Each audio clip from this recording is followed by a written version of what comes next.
certainly elevates our value, because if the value of an object is dependent upon the price that is paid for it, Christ forever signified the value of human beings by redeeming us not with silver and gold, but with his precious blood. In fact, in another context, Christ said, "Of what value is it if a man should gain the whole world and lose his own soul? What if he had all the sheep and found them? What if he had all the silver coins? Of what value would that be if he lost his soul?" Christ is saying to bigoted Pharisees, don't you understand that people have value? And I would like to say to you and to me today that what we must do is to expand our understanding of the value of a person.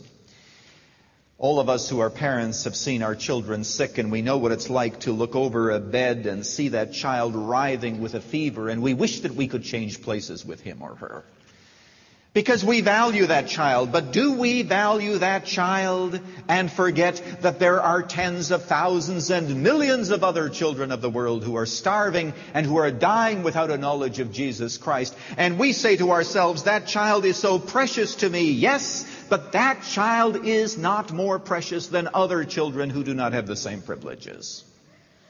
Jesus is saying to Pharisees, why is it that you criticize me if I'm eating with sinners? Don't you understand the value of a person?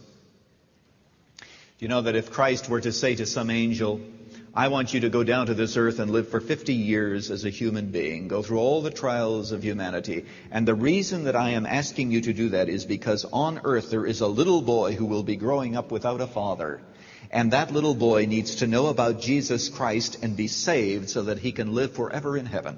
I have no doubt at all but that any angel in heaven would say, oh, go instantly, because they understand the worth of a human soul.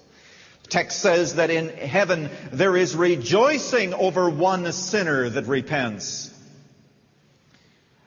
I was looking this week for a quote from C.S. Lewis that I have seen many times, but I wasn't able to find it. But in effect, Lewis says, if only we could look beyond what we see when we see human beings.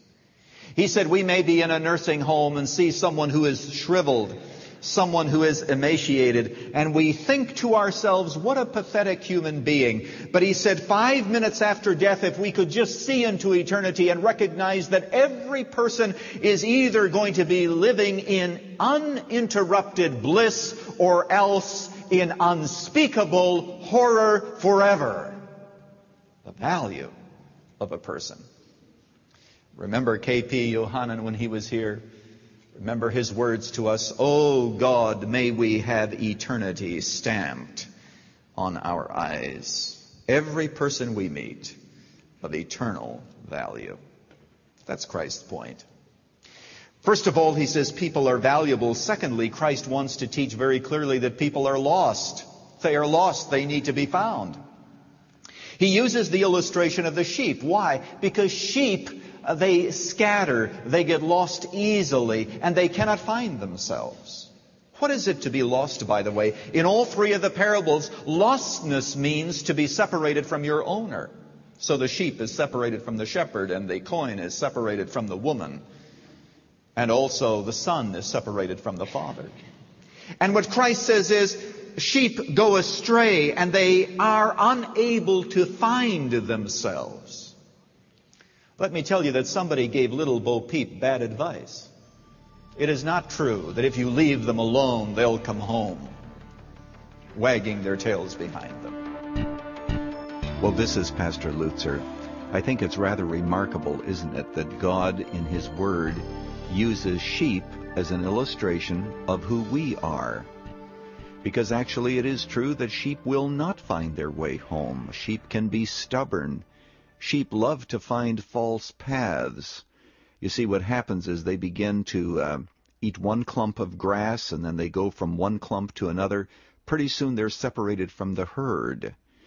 And sometimes what has to happen is that the shepherd actually breaks the leg of a really rebellious sheep so that that sheep will stay with the others. That's the way you and I are. And yet, isn't it wonderful that we have a chief shepherd who guides us and who helps us and who is there to make sure that we find our way back home? But my friend, today the emphasis of my message was simply this, that Jesus Christ seeks lost sinners. And we are like sheep, and he comes to us. Here's the challenge I lay before you before I conclude today. Would God bring to your mind someone who's never trusted Christ as Savior? Someone whom you could love, maybe a neighbor, maybe a friend, and maybe it is a relative. Would you pray for that person? And then would you ask God to give you wisdom to know how and when to open the door to introduce them to the Savior? Jesus goes seeking sheep, and we should too.